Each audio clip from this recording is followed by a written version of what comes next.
listening to the Straight to Video podcast with Rob Lane. What's up and welcome to, well, I guess I have to apologise a little because we're already into February, but welcome to the first episode of 2026 of the Straight to Video podcast. Where have you been, I hear you ask? You said at the end of last year you were getting the bug back for the show. Well, I have. And I have a lot to do with the podcast this year, but the diary has already been filling up with cool, creative stuff that is hard to say no to. But hopefully it's things you guys can enjoy as well and be part of too, which I always try and do. So today's episode is a reflection of that. A few weeks ago, I got invited by my good friend Boo the Bad Guy to help out on a tour he was working on. Will, alongside today's guest Liam Regan of Refused Films, we're bringing over the legend that is Troma Movies president and all-round cult hero Lloyd Kaufman to the UK for a series of Troma movie screenings, Q&As, and even an appearance at the 80s video shop. I got the chance to jump aboard right at the end of the tour and take Lloyd and his lovely wife Pat to the Bristol show, and it really was a thrill to help out in just a little way. Liam and I immediately hit it off over our mutual love of 80s horror movies and rock music, so I just had to get him on the show to chat how much of an effect Lloyd and Troma have had on his journey, and how he's absolutely smashing things and doing great stuff with his own movies and Refused Films, which are going from strength to strength. With Refused Films, Liam is releasing his own movies, My Bloody Banjo and Eating Miss Campbell, which we chat about, along with licensing classic Troma films and also putting out movies from other underground indie filmmakers. It really is a movie label for fans like us, so please check out everything he's doing over at refusedfilms.com. But right now though, I think Liam should be the one to tell you all about it, so please sit back and enjoy my straight-to-video chat with Liam Regan.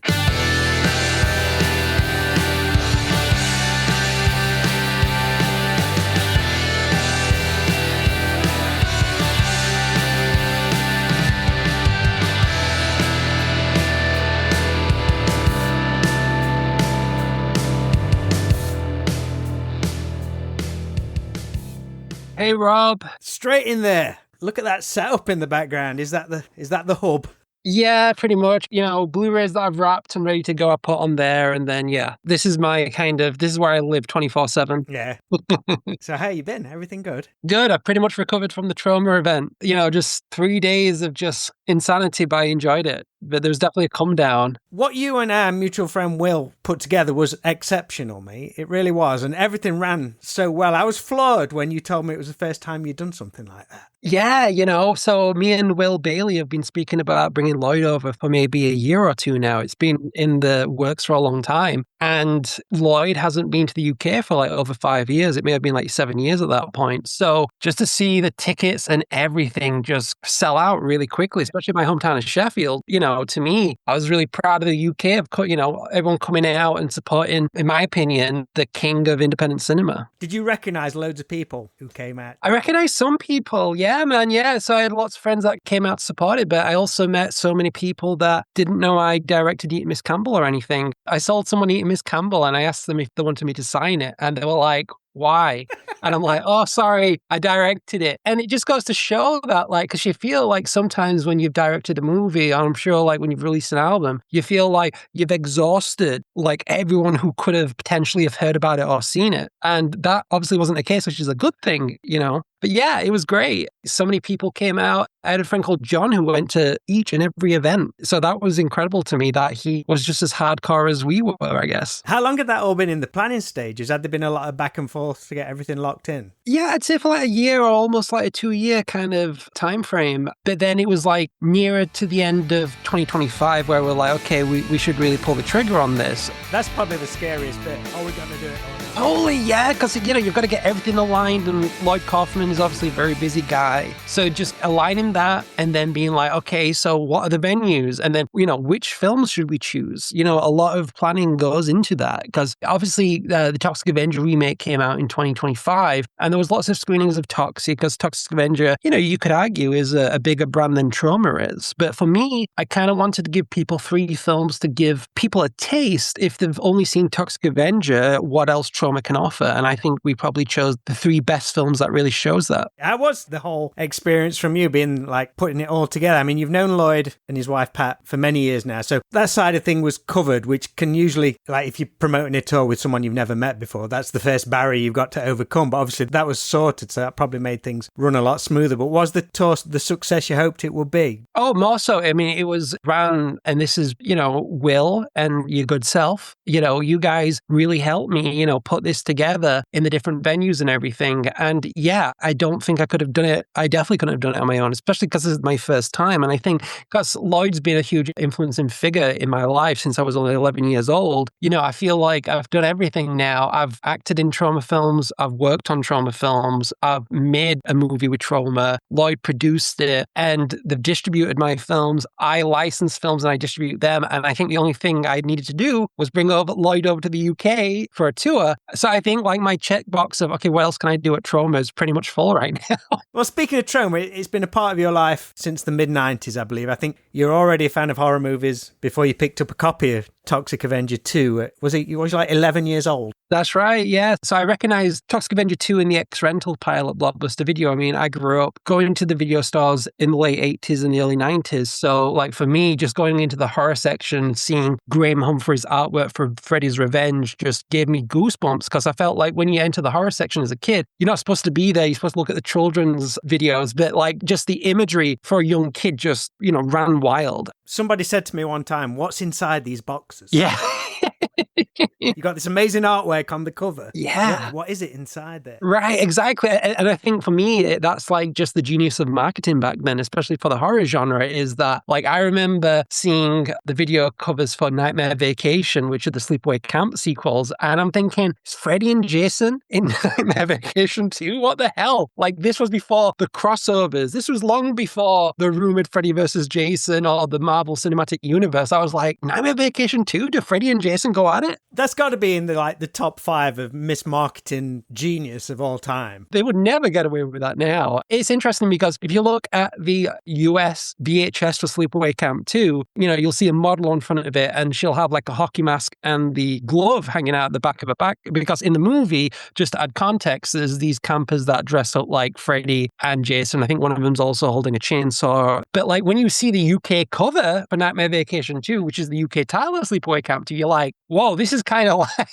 there's definitely Freddy and Jason drawn into this. I remember that getting a big push as well, like full page ads and everything. Totally, man. Yeah, I mean, I must have been like maybe 5 or 6 at the time, but I remember Nightmare 4 coming out and that having like the whole cardboard standee, the cutouts in the video store. Like, I was like, who is this Freddy Krueger guy? Because I used to go to like Skegness and that as a kid, and they had a lot of these t-shirt printing companies. And there's a photo of me somewhere of 6 years old wearing a Freddy's Dead t-shirt No at the way. seaside in Newquay. So now you're Skegness or Newquay or somewhere, but yeah. Oh, man. So you mentioned getting Toxic Avenger from Blockbuster. What was the before Blockbuster? Do you remember any other video shops? Oh, man. I mean, like a lot of the video shops that I knew about was just, Clearview Video, which I think was a franchise, but it was kind of independent. But Blockbuster was like the first one. Like I remember when they had a sign saying Blockbuster Video coming soon. And I was only like 5 or 6 years old at the time. And I was just thinking Blockbuster, like the UK game show Blockbuster, because that was my only connection. And then I found out, Similar colour scheme as well. Blockbuster TV show is very blue. Yeah, that is true. But I'd say Blockbuster Video probably had the edge on Blockbuster the TV show, because I wanted to rent Ghoulies Go to College for the longest time because my local video store, they must have sold it or whatever. And I'm like, oh shit, Blockbuster Video has Ghoulies 3, Ghoulies Go to College. But when I saw Toxic Avenger 2, I recognized Toxic from the Toxic Crusaders animated show, which was on around the time of like Captain Planet and Bucky O'Hare and stuff. So I took a chance, but also I was lucky enough to have Sky TV growing up in the 90s. So I'd get the Sky magazines every month through the post and I'd look, I'm like, what's this? They had a Troma season. I'm like, what's The Last Temptation of Toxic? Like these films with amazing artwork with these long ass titles. And when I took Toxic Avenger 2 home and I saw the slapstick violence and the maniacal comedy, it reminded me of Rick Mayall and Ed Edmondson, Bottom, the British sitcom. And to me, there was like a little connection there. It's like, oh yeah, it's okay to be, you can have laughs, but violence. And it was very rare. And then I think that's kind of like what really started my love for Troma. And I always think if I didn't go into Blockbuster Video that day, if I didn't pick up Toxic Avenger 2,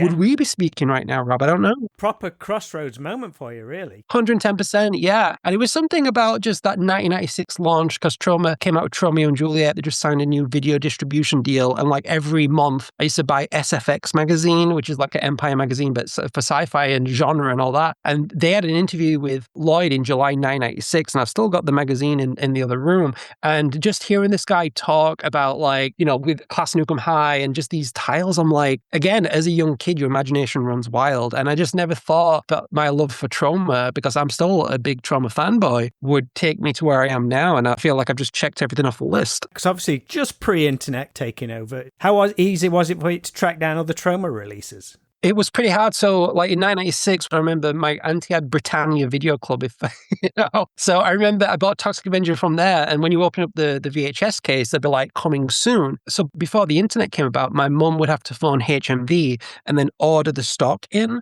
from like, I think maybe their London branch, and then it comes Sheffield. And to me, that was like such an art form to order titles in that weren't available just for the public, because they obviously didn't think that there was much demand for them or whatever reasons. But a lot of times, even I remember getting Stephen King's It when it was released through the Crypt collection. It was like Warner Archives kind of, and they put out like The Shining and all those Stephen King miniseries, but also like a lot of other properties that Warner owned as well. It was a fun time. Taught you patience as well, waiting for them to come. Yes. 110%. But then when they did come, you'd watch them again and again and again. Well, like, if you didn't like it the first time around, you're going to love it the fifth time. Totally, mate. So how soon after becoming a fan of Troma did you actually either reach out to Lloyd or get to meet him? So 1996, so I probably had the internet in 98, 99. So early on, I was on the Troma message boards and everything, because back then it was like forums and message boards and that. And, you know, what's interesting is that some of the people that I spoke to on those message boards, like Bjarni from Iceland, who came to help us on the tour. That far back, you've known Bjarni? Yeah, since like 99. And it's interesting because when I finally worked on a Troma film and he introduced himself, I thought his name was Bjarni, but it's Bjarni. And it's like, just to speak to someone on a Troma set who's just as fluent in Troma language as I am was like, I've never met anyone else apart from myself who's into Troma like Bjarni. So it was really interesting. So I first met Lloyd in 2002 and the Phoenix Arts Club in Leicester, and Lloyd was coming, and it was like a Troma retrospective of 3 days. And I was only 17 at the time, and I was wearing a Toxic Avenger t-shirt, and I was just like, I had my All I Need to Know About Filmmaker I Learned from the Toxic Avenger book with me. I was just like in awe that this guy that I saw on like DVDs as well, because back, you know, I was lucky enough to get a DVD player in 98. So I asked my mum and dad to go on Troma.com to import me these DVDs. And at one time, I got a batch stopped at customs. It was seized as customs as like obscene materials. It was Cannibal the Musical and Troma's War. So obviously, the word cannibal was the thing that flagged them to hold it. They would either destroy them or you had to claim them. So when I claimed them, I actually explained, these films have BBFC certificates and yada, yada, yada. And, you know, I just wanted my goddamn DVDs, you know what I'm saying? For you to get to meet and know Lloyd, that must have been huge back then, much like meeting your favourite band or something like that. It has such a huge effect on you at that kind of age. Oh, 110%. I remember my dad driving me back from that event. I was already like thinking, all right, I need to make a Troma movie. I need to write a Troma movie. I was very, very inspired. And then I met Lloyd again. I went to New York in 2005. And the day we landed, he was having a signing at the Virgin Megastore for the Toxic Avenger 21st anniversary DVD. So this was like early 2005. And I met him again. And I'm like, oh shit, I need to. And I was only like in my early 20s then. And I just knew that I needed to make a movie. And, you know, in my late teens and early 20s, I used to be in punk bands and I used to like binge drink a lot. And so I quit drinking. I performed in one of my last bands. I think it was like 2009. And I must have been 23, 24. Must have been 23. And I just decided I'm not drinking anymore. So I dropped down the booze because I did study film in university. I did study film. But, you know, for me, I'm like, and there's one thing to learn about film theory and understand how things work, but it's another to be like, well, how do I write a script and how should a script be formed? Kind of runs parallel to being in a band. You can learn so much, but actually doing it. You've got to actually do it. And so, you know, I had a day job and I'd go to, my day job would stop at like 8 a.m. and I'd go to the Starbucks in Sheffield, which opened at 5:30. They used to open really early. And I used to go in, get my black coffee, and I'd read these two books. One's called Screenplay by Sid Field, and the other one's called Save the Cat by Blake Snyder. And I would just write down ideas for this film called Banjo. I didn't know what would have come of it. And then just a few years later, I'm like, I need to make a movie. And it's history since then, I guess. Banjo started as a short film, and then it obviously became My Bloody Banjo. That's right. How was that process for you? Because I think I've heard from you before saying you went to Fright Fest as a fan, then 5 years later, you were showing your film at Fright Fest. Yeah. Looking back, does it seem like a fast process, or does it seem like this long thing of things been changing? And because on paper, that seems pretty fast. I was a fan. 5 years later, I'm here showing a film. But how was it for you? It's surreal. I mean, when you're younger, time goes slower, I guess. But like, I went in 2010 to Fright Fest. I queued up for my ticket. I didn't know anyone. I just wanted to be in a room full of horror nerds for 5 days, and it was incredible. And I love Fright Fest. And I guess the whole dream was, I did make the short film version of Banjo, but I knew when I did the short film, and it played some film festivals. It didn't play Fright Fest. It was too long, and it's one of the earlier projects I did. I just knew that I didn't want to do this to make short films. I wanted to make a feature. So I knew then and there. It was really interesting because with Banjo, the story itself is based on a true story where I actually snapped the banjo string sexually in bed, so and I didn't know what the phrase banjo string meant until it actually happened to me. So I was like, well, this makes a great idea for a movie. And I just remember on Facebook, I just typed Banjo the movie as a joke, and so many people reacted to it. I was just like, okay, well, I guess I'm making the feature-length version of this time that I snapped my banjo string. Are you cool with being that guy? Have you accepted it? Yeah. 110%, man. It's really funny because it makes for a great talking point. Every time I introduce the film to an audience, I'm like, well, I can just go through how it came about. Amazing. So how was it for you to actually work on a Troma film there? You mentioned that earlier about getting to go over there and be on a Troma film set. I'd say a moment where you tick one of those boxes. What did you learn from that? Or can you remember much of it? Was you just in awe of everything that was happening? I mean, it was definitely, that was another turning point that I'm just so glad that I jumped on a plane. So what happened was Lloyd was in London, I think it may have been April 2012, and he was at Prince Charles Cinema, and he went on stage, and this is the first I ever heard about it, is like, oh yeah, we're making another movie this year. We're remaking Class of Nukem High. It's called The Return to the Class of Nukem High, and it's going to have a duck in it. And I'm like, whoa, I had no idea he was going to make another movie, because prior to that, the last film he shot was in 2005, and I met him early in 2005 in New York for that signing, and that summer he made Poultrygeist. So this was his first movie, and I'm like, I just knew I had to be a part of it. So I was emailing Troma back and forth, just volunteering to be a production assistant. And I remember I never used to travel on my own. I'd always travel with other people. So to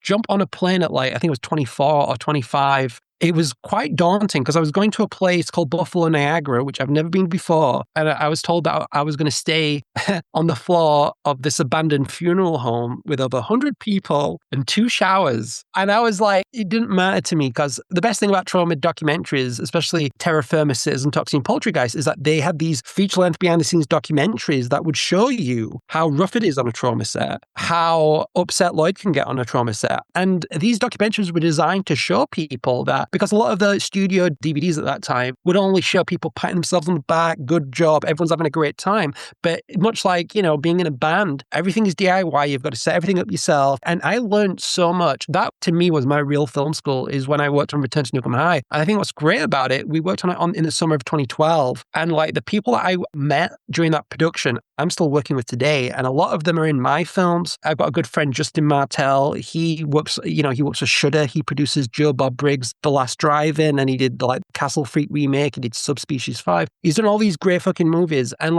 Vito, who I met on the Troma set, he plays Mr. Sawyer in my film. So to me, that 2012 taking just a leap of faith, as it was for me. And I think the best thing about it, Rob, was I've seen it on studio film sets, because I've been on many different film sets. You can't just go and speak to the first AD. You got to speak to the head of department. The head of department will speak to the first AD. But on a Troma set, everyone is just so willing to show you how each department works. And that's why I call it my film school. I think without that, I don't think I would have been prepared to apply what I learned in 2012 to my first feature film, Banjo, which we eventually shot in 2014. How long was that shoot for the Troma film? It was about a month. So you was over there for a month, was you? About 3.5 weeks. So I was there for the majority of it. Within that 3.5 weeks, you probably learnt more than you'd learnt in 3 years. Yeah, completely. And plus, film schools cost anywhere, at that time, they cost upwards to 30 to 50 grand. Now, I'm sure it's a lot more. But like, to me, it's like what you mentioned, like with punk bands, you don't really know unless you do it on stage, and you've got to do it live, and you've got to understand, because anything you can rehearse a million times, but the vibe's got to be right with the rest of the band. And it's much like on a film crew, the vibe's got to be right with everybody just to make it work. Did you mess up at all? All the time. I always fuck up. Oh yeah, Got to crash before you can get good at it. Yeah, without a doubt, man. But I started off making coffees for people and stuff, but then like I was working in the art department, I was working on different departments. So to me, it was just brilliant. And like I say, even the films I make now, I still mess up on. And to me, it's like one of these things. If you're perfect in everything you do, you may as well retire.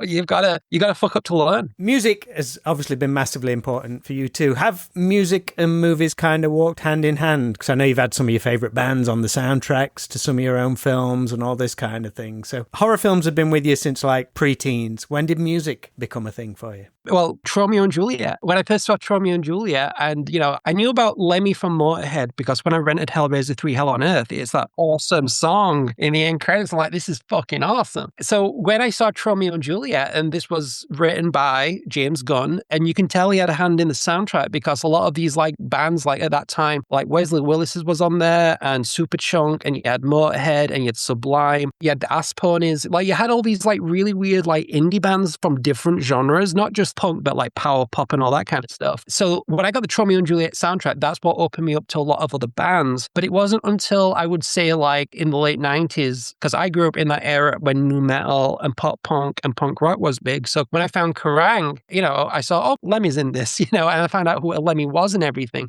Music definitely became a big part. And I think because I used to do drama at school, just because like with English, a very creative thing I could do, I was like, I'd love to be on the stage in a band as a frontman or whatever. And then when I used to go to a lot of the local, because in the early 2000s, late 90s, a lot of the international bands would tour a lot in the UK because they'd have a huge following. And Amen was a band that I followed from the late 2000s when the album We Have Come For Your Parents came out. And then when they finally ended up in Sheffield, it was early 2003. And this is when our mutual friend Rich Jones was in the band. And that live performance blew me away to the point of, I wasn't a musician, but when I saw that gig, I was like, I need to be in a band. And it was that gig that drove that. Did you meet any of the band that night? No, not that night. I actually met Rich when he toured with the Wild Hearts, when he was still part of the Amen in 2003. And I met Rich Jones, I met Matt Montgomery and Casey Chaos, obviously. And it was one of these things where it's like, I'm a movie guy. I'm a video shop kid. But like that band was as close as I probably got to music fandom, to the point where when I first saw him in Sheffield, the second track they played was a song called Refuse Amen. I just took the Refuse thing, and then that became my like message board name as Refuse Liam on the Amen message board. Then it's just stuck, and I'm still Refuse Liam on everything like 20 years later or 25 years later or however long it's been. But you did have straight to video productions at one point, right? So you know more than I do. Yes, that's right. Yes, I did have straight to video productions. I don't know if I pipped you to that one or if you pipped me to it. I have no idea. No. I think what happened was I needed a name for a production company, and I was like, okay, how about straight to video? Because I love straight to video sequels, like films by Full Moon or just any horror franchise. I'll always find fun with the sequels because it's existing characters put in a different scenario. It's had a few names. It's had straight to video productions, Syncest films, because I'm like, oh, sin is cinema and incest is incest. But then I'm like, do I really want to call my company Syncest Films? You're the banjo string guy, mate. You can call it whatever you want. I know, right? It kind of goes hand in hand. I was like, you know what? Refuse Films kind of has a ring to it. And that's really that's as deep as it goes. Is because whenever anyone asks me, because Lloyd's asked me before, I think they expect this really cool story. And then I'm like, oh, there was this band called Amen I was really into. And it's a cool word. It sounds great. It's perfect. Well, what I love about it is some people think it's refuse, like garbage, like trash. And to me, that's great. That's a double entendre. It can mean both things. So born in 1985, solid year. By the time you were turning a teenager in like the late 90s, how was you finding the horror scene at that point? It's sometimes referred to as kind of like a lost time for horror films. I think In Search of Darkness have just done the 90s retrospective and said it's like this weird time. We'd had Scream back at the cinema, so that kind of gave things a kickstart and stuff like The Faculty and all the other team-based, big-budget horror movies. Where was you finding things? Was you just diving back into the video store, or what was your outlet back then? Because that must have been a time where you needed something new all the time. Definitely, yeah. I mean, you're right. I remember growing up in the 90s and there was nothing for me that really hit the Freddy, Jason, Chucky, Michael Myers characters that I'd see on the video cassette tapes, to the point where I used to order in back issues of Fangoria. And then when the new issues came out in the 90s, they'd have stuff like Buffy the Vampire Slayer on the front and like other things. And I just felt, oh, this isn't really cool. Like to me, it was the 80s issues of Fangoria that was cool. So for me, it felt depleted, but, and I love Scream. I mean, I'm wearing a Scream long sleeve right now, and I think Scream's fantastic. But at the same time, Ghostface could have just been anyone. It wasn't a Freddy, it wasn't a Jason, it wasn't a character that I could really delve into. So in the 90s, I really kind of went for like the Full Moon, Puppet Master, the Leprechaun sequels, that kind of like creature feature monster movies, just because I grew up with Critters, Ghoulies, and Gremlins, that I jumped on that kind of scene. Mentioning like Scream being a big thing at the cinema, was there any particular big horror cinema moments for you? Yeah. So like I must have been 13 or 14 at the time, but when Halloween H2O came out, I went with my cousin and she sneaked me in. And to me, it was such a badass thing to see an 18 rated film when you're only 13, 14. And I know H2O, people either disregard it or they whatever. I really, really, really like that film. And, you know, it could be because of the nostalgic element I have of it, but I watched it back a few years ago and I still think it holds up really well. And to me, okay, 20 years later, she goes by a different name. Like there was still continuity in that, and it still I felt Halloween H2O still respected the movies that came prior to it. Kind of. But ever since H2O, and I don't mind Resurrection, but it just feels like it's every time's a clean slate, and they don't want to mention Halloween 4 or Halloween 5 with a girl called Jamie Lloyd in that. And I just felt like, I just hate when like, oh, there's a reboot, but we're not going to talk about what came before it. I find that really arrogant. That is weird, especially you pick on those two films. I mean, she's a massively popular character. It makes sense. It could be very easy to bring her back into the films if you wanted to as well, and people would be all over that. I agree. It's kind of sad in a way, isn't it? Because it just feels like when horror gets a big push, it feels like they forget about the fans that have brought them to the dance and they just cater to the normies, if that makes sense. Well, as much shit as Rob Zombie gets, he recognised that and brought her back as a different character. Yes. Because he knew that would be like a tip of the hat to the fans of the original films, if you like. Exactly. And you know what? Rob Zombie does get a lot of flack, but the one thing I'll say about the Rob Zombie movies, you know they are Rob Zombie films. They're not studio. This is what he wanted. And I think there's moments in Halloween 2 which are sheer genius. His Halloween 2 especially. Whether you like him or not, you can tell that he gives a shit. He cares. No matter what the end result is, he's put his heart and soul into that, and it shows. Exactly, man. Yeah, it's like any art form. Like when you can tell they've got a distinct style, you might not love it, but like you've got to respect it. Totally, mate. So like the creation of Refuse Films, born out of being a filmmaker, was it due to struggles you found working with others to get your films out there? So you thought, screw it, I'm just going to do it myself? Or had you hit a brick wall at any point? What was that point? Yeah, so I made Banjo we shot it in 2014 and it premiered at Fright Fest in 2015 and it played all around the world. We're getting some really good reviews, especially because it's only like it cost me 15 grand to make. That must have been a scary amount of money for you back then. Oh, dude, I mean, it still is today. I mean, 15 grand's a lot of money. So like, but I made that with credit cards, with loans and everything. Like it was such a chance. You went the Kevin Smith route, dude. Exactly, 110% Kevin Smith, who's also another influence. But yeah, I signed a really bad distribution label with Banjo in 2016. And, you know, they promised me Walmart, they promised me they'd get it on. And then when I signed the contract, it's like, okay, now we want to change the title. Because originally it was just called Banjo. So I decided to rename my own film. And I prefer My Bloody Banjo now, just because I was like, My Bloody Valentine or My Bloody's a Yorkshire expression. You know, it kind of works. They wanted something to sell as a horror film. So I completely understand. So I was okay with that. But then they wanted to like censor the movie for like streaming and everything. And then they cut out the whole like penis stitching scene, which is the whole point of the whole Banjo thing anyway. So I was like so heartbroken when they kind of like bastardized my own film, because, you know, you have control of your movie for so much, but then once it's out there, you can't put the genie back in the bottle. So a few years later, I had to buy back my own UK rights for my own film, which is insane because I get sales statements from this company and, you know, I can see it's making money, but what they do, like a lot of distributors, is that they bury you in expenses so they don't have to share what they've made. And I just find it just so dirty. So at least you get letters. A lot of times you don't even get any kind of record of it. It's usually like silence. I've heard that, you know, that's even worse. That must be automated or something. Oh, yeah. I just I'm like, what? I've still not made any money after 10 years, which is incredible to me. So that put me in a real bad depression, because once you've put all your savings and you've maxed out credit cards and that, and you've made this movie and people like it, but it's not the film that's been distributed, it's like, well, what do I do? So I got the rights back and I recut the film from scratch, because even when I was making Banjo, there was some drama, like some politics of the person editing it and stuff. And it really, I was pretty much delivered a film that I didn't really have any, well, I want that scene in this and I don't want that scene. I didn't really have any. So to me, it was like, we had to rebuild the film from scratch, and we scored it, we regraded it. And it was just me working in a call center at the time, just whatever money I could stash away to pay for post-production fees. But then I decided, it was like 5-6 years after, I'm like, I need to make a second movie just for my own sanity, because I wasn't happy with how Banjo went down. So I saved up even more money. And this time I added a bit of crowdfunding in for post-production as well, because it costs a lot of money to make a movie. But Troma came on board at that time, and Lloyd wanted to produce the film, because Lloyd saw what I could do with Banjo and was impressed that he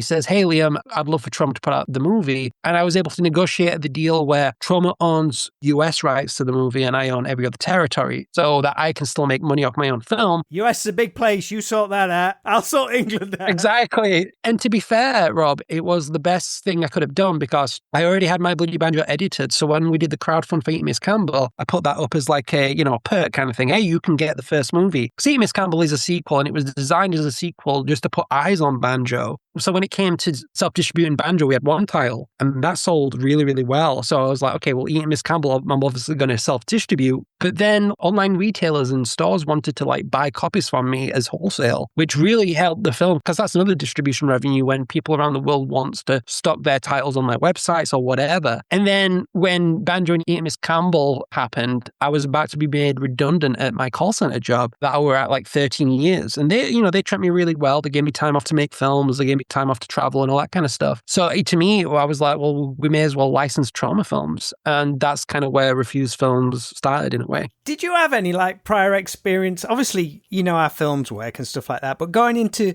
being your own movie label, I mean, from the manufacturing side of things and getting everything put together, like the Troma tour you've just done, everything is, I see from Refuse Films, it's so creative and next level. Something you expect from someone who's been doing it for decades, really. But is that it? You've perhaps not actually been doing it hands-on, but you've been learning about it for so long and seeing what you like and dislike. Yeah, I'd like to think that my micro obsessions as a kid has kind of paid off, because, I used to go to pubs a lot, as a family, every night, like my mom and dad would go to a pub, they'd take me and my sister. And I remember getting Toxic Avenger 2, and before I watched it, we went to like this pub for a few drinks. And like I was in the corner with my Diet Coke and a packet of crisps and probably some pork scratchings. I was just analyzing the cover art and everything. And like your long car rides back in the day, if I had a videotape, I'd just like look at the packaging and everything. It's like when back in the day, you really want to go to the toilet, but you need to read something. So you just get like, I don't know, I want to read the back of a can of beans, or I need to like, so it's that kind of thing where you're just taking it in. And being a big like Troma fan from the advent of DVD, when they started making DVDs and stuff, I felt like I kind of knew what things needed to be. But ideally, I remember going to the Troma office in New York. In the basement, they have all these like Betacam and Digibeta tapes of like just so many like trailers and extras or interviews Lloyd's done over the years, and they'd never digitized any of this stuff for DVD. So for me, first of all, I wanted to see what were on those tapes, and two, if I can sell Troma Blu-rays and make money from it, and that's also a good thing. But really, I just wanted to see what's on these tapes. You're saying like reading stuff, like reading the back of video covers and so. Again,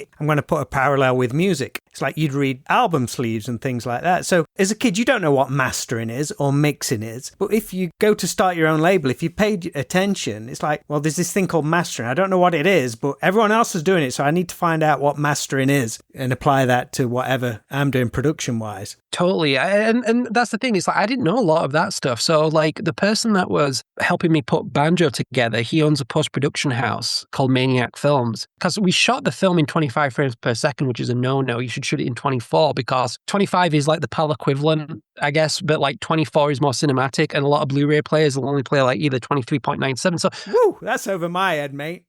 Yeah, it's like above your pay grade, but it's above my pay grade probably as well. But like, I had to learn a lot of that stuff. I knew about PAL and NTSC as a kid, but when it came to frame rates and digitizing stuff, that was so. Mark from Maniac Films, he put together the Banjo edit to make it 24 frames per second. But what I didn't know, that he authored DVDs and Blu-rays. Like he worked on some of the early Star Wars DVDs when they came out and stuff. So I was like, hey, I've got this idea for for a Blu-ray company. How do you master these things? How do you author these, is the term for film? And he obviously did that for a living. So it's so weird because if I didn't go to Market Maniac Films, he authors all my Blu-rays to this day. It's one of these things, again, it's like a fork in the road where you're like, if you didn't make that right choice, then what did that mean? You know, I always try to overanalyze when I look back at that stuff. It's kind of scary when you think like, if I made one wrong decision, I might not be where I am today. You mentioned it earlier about selling your own Blu-rays on the Troma tour and signing and people didn't recognize you. But I did see a lot of people who did recognize you and knew who you were. So it's not just the films, they know who you was. And I think that's very important that people buy into that and have respect and excitement for what you do. Much like a punk rock record label, it leads to trust. So people trust what the label puts out. Whilst they might not know anything about it or be a fan of the film, they'll take a chance because you say it's good. Is that something you'd agree with or something you've discovered? So like Refuse are putting this out, so it's worth a shot. Well, I hope so, you know, and I think that's the one thing you want is like with like a label is trust in the curation and what you put out. Yeah, I feel like everything I've put out, I try to put 110% to, and I feel like, okay, what's a good balance of titles as well? So for example, currently right now, we've just announced Refuse Film Series 2. Yeah, we do the Troma Archive collection. I do licensed Troma films, but I also have another sub-label just called Refuse Films where I'm discovering independent films, or there's a film called The Pope of Utah, which I watched when I was 14 years old. It's an American film and it was shot on 16mm, and the only time it was ever released in the UK by a label called Screen Edge, who also put out Cannibal the Musical, which is also another film that I put out. But like without that label that put out a lot of like, you know, transgressive films from America and worldwide, I probably would never have seen The Pope of Utah. And then when I look on like IMDb and Letterboxd, it's probably only had like 30 people that have rated it. I'm like, wow, this movie's so good. It was such an important part of my, you know, formative years. I want to put it out. So it's cool to contact filmmakers. And I feel like because I'm already a filmmaker as well, I think there's a bit of trust there because everyone that I know that have had their films distributed by other people, they've been screwed over. And that's one thing I want to do with Refused Films is to just be transparent, be a human being, and just have those punk rock values that I saw in a lot of like, you know, because when bands like go on tour and they distribute their own CDs or vinyl, it's very much the exact same thing I'm doing, just but with films. Will the label slow things down for you to get back to filmmaking yourself? Definitely, yeah. I mean, it's like, yeah, it's one of these things where it's really sometimes hard to kind of balance the whole like, you know, the creative thing. Like when I put these Blu-rays together, there's a creative aspect of it, but then I pack all the Blu-rays and I ship them out as well. So it's one of these things where it's hard to sometimes turn on the creative mindset and then turn it off with other things. I really want to make a third movie and I feel like I would really want to write it this year and maybe shoot it next year. But at the same time, it takes a lot. I don't think it becomes easier when you make that next movie just because I'm really proud of Eating Miss Campbell. But if I was going to make another one, it needs to surpass that in my opinion, because if not, you know, what are we doing in a way? I'm sure it's the same when bands make albums, right? They want to make sure that the next one is better than the last, because what's the point in regressing, I guess? It's daunting as well, because you know what goes into making a film. It's like, you've got to be mentally prepared to like, right, I've got to either block out this amount of time, it's going to go through all these changes. Am I ready to like dive in again? You've got to be in the right headspace, I think. You do, but again, what I found as well is like, I don't think you're ever like with anything, and I try to apply this with life, you're never going to be 110% ready no matter what you do. And I think it's good to have that anxiety in a way, because it shows that you care enough about it. And I'm sure if you didn't have anxiety and you just went in just very cocky and very self-assured, it'd probably come out a different piece of art. And I get very stressed on film sets and everything just because, you know, you're not just looking after yourself, you're looking after at least 40, 50 different people. You're going to make sure that they're fed on time. You're going to make sure there's transport. All these logistics that people don't really, I think people just see people like pointing, going, action. And that it's never like that at all, you know. So have you got a few ideas bubbling? Definitely, man. Yeah. So like, you know, My Bloody Banjo and Eating Miss Campbell, they're both connected. And I kind of call it like the Banjo saga. So I'd love to do like a third Banjo film that is in itself a different film. But the one thing like Eating Miss Campbell and My Bloody Banjo shares DNA is the characters that cross over. And then the storylines that kind of like, you know, cross. I've got a working title right now called Dopamine Candy Stream. And it's about a 90s TV network that wants to make the jump into streaming, but they do everything to try to get ratings and like very offensive stuff. And I just like this idea of this band of misfits trying to make some really like transgressive art for ratings. I think there's something there with that. It's very much like Wayne's World meets Network meets Glenn Ross, I guess, but with horror elements and all that stuff. That's the basic idea. And I really want to do a movie based on the band Amen. You know, I was shooting a documentary last year. You know, I did like a really cool 4-hour interview with Rich Jones. And then there was some things that kind of like blockades in the way. DNA of that from the Case of Chaos estate. So what I'd like to do is more of a dramatization of events that happened in that band. But again,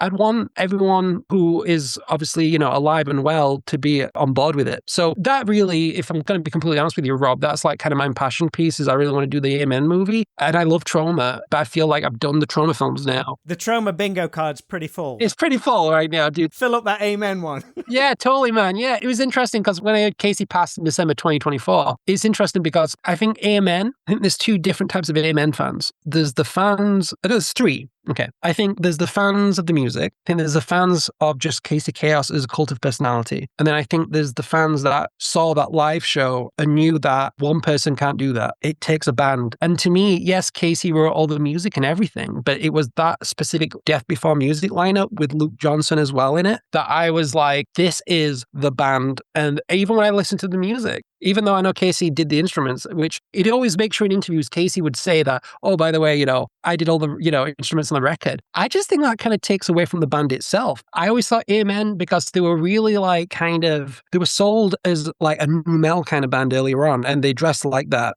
Obviously because Ross Robinson produced and all that kind of stuff. But like when, they got dropped off Virgin and Casey essentially brought together people that really believed in the band, that already had tattoos. They drank the Kool-Aid as well as I did, right, of what Casey was preaching. And to me, these people came into that band in 2003, 2004. I mean, Rich was in them since late 2001. And for me, because I was there at the album launch at Virgin Megastore where Rich hit Casey and Casey bit Rich. And I got my Black Halo CD signed by Rich. I was like, forget how old I was. It was 2004 anyway. I was young, 19. And like, to me, just the whole story of how that kind of band just fizzled out because there's so much hype in the UK. And then for it just to kind of like end like it did, because even when Rich quit, AC Slade came in to fill in for Rich for a few of those tours. I don't know, man, like there's such a great movie in there. But the one thing I'd want to do with the movie is to make people know that it wasn't just the Casey Chaos show. After every single lineup of Amen, after that Death Before Music lineup quit, and then Casey came to the UK with like some different youngsters every time, it was just diminishing returns for me. I felt like I kind of held a grudge against Casey because I'm like, I think when you're younger, you have like, I love the horror genre. I love Freddy, I love Chucky, and I love Troma. I love that lineup. And I always blamed Casey for fucking that up for me. To be honest with you, dude. I mean, look, it's like, I don't know. But yes, music is very much an important part of my life, much as films these days. But I very much came late to the show. But man, like, even friends to like Billy Liar. I used to speak to Billy Liar on the Amen message boards, and he's a really good friend. I know, man. That's crazy. Small world. Love it. Love it. So, right, I'm going to combine both to wrap things up. I want you to time travel to a Friday night. Yeah. You can pretend you was in the video store in the 80s or just to that time during the 90s. You head into that video store. What movie soundtrack do you have on your Walkman, and what 3 tapes are you going to rent for the weekend? Okay, wow. Okay, so, all right. Bride of Chucky soundtrack would be in my CD player. I like that you went CD player. You got the Discman, haven't you? You've got to make it real. Yeah, exactly. So like my mom passed in 2001 and she really helped my love for horror because she loved horror. So like she'd buy me so many cool things. But I remember going to my parents' evening when I was like 15, listening to the Bride of Chucky soundtrack. I had like an earphone in and not listening to what the teacher was talking about. So the Bride of Chucky soundtrack, because it has White Zombie on there, because it has the Screaming Cheetah Wheelies, which I've not heard on any other soundtrack. Who else is on there? Static X are on there. Judas Priest. Bruce Dickinson had a solo project at that time. Like, for me, that Bride of Chucky soundtrack really opened that alternative late 90s music thing. So Bride of Chucky would definitely be on the soundtrack. And so I would probably rent One Wedding and Lots of Funerals. So that's the UK title. The American title is called Leprechaun 2. But in the UK, because Four Weddings and the Funeral was the big hit, they renamed it One Wedding and Lots of Funerals. So I'd probably rent that. I'd probably rent, I don't know, Curse of the Puppet Master, because I remember seeing the video cover in the shop and thinking, oh my God, there's Puppet Master 6. And then when I took it home, what Full Moon did, because Dave Allen, who did all the animatronics and that, he died. They just reused footage from the original 5 Puppet Masters and put them in part 6 like it's this whole new film. That was very disappointing, but I'd probably rent that. And you know what? What would I rent that I actually enjoy? Let me think. Because that's another thing with video covers and that, they could lead to disappointment with a lot of movies. What else would I rent? I don't know. I'd probably rank Critters 4 because I think Critters 4 is such an underrated sequel and it's got Brad Dourif in it. Who else is in it? There's the guy, the guy who plays Ugg in the first two, the guy with the long hair, I forget his name, but he sings Power of the Night in Critters. Well, he becomes a bad guy in Critters 4. I don't know, I think it's great. So Critters 4, One Wedding and Lots of Funerals, Leprechaun 2, and Curse of the Puppet Master. That's what I'd rank. Well, I could tell you on past interviews, they'll all be in stock because nobody else has picked those. Or maybe Freddy's Dead. I love Freddy's Dead Final Nightmare. Oh, mate, that's tinted glasses with that one, mate. Just because you had that T-shirt back in the day. Yeah, exactly. Liam, thanks for chatting with me, mate. I really enjoyed that. That's cool, man. No, man, this has been really good. I've really enjoyed it, Rob. I feel honored. I've listened to a few interviews already, so this is a cool podcast.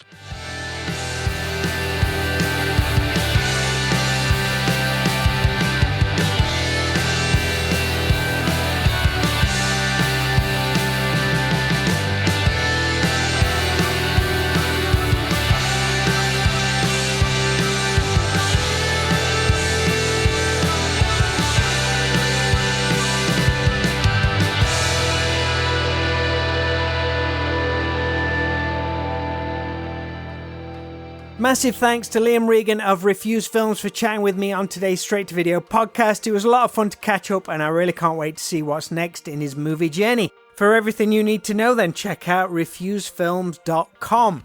Already we're filling the diary up over at our 80s video shop in Alfreton, Derbyshire. Having Lloyd Kaufman visit a couple of weeks ago was incredible and seeing the queue of people all the way down the street was insane. The police even stopped by to see what the fuss was all about, so thank you to everyone who supported that. Next up on the 15th of March, we'll be visited by Femi Taylor, who played Oola in Return of the Jedi, so that's going to be amazing to have another Star Wars guest through our doors. We have lots of other things in the pipeline too, so please make sure to follow us on all social media simply at 80s Video Shop. But right now, that's all for this episode of the podcast, so until next time, make sure to always be kind, please rewind and unwind, and I'll speak to you all real soon.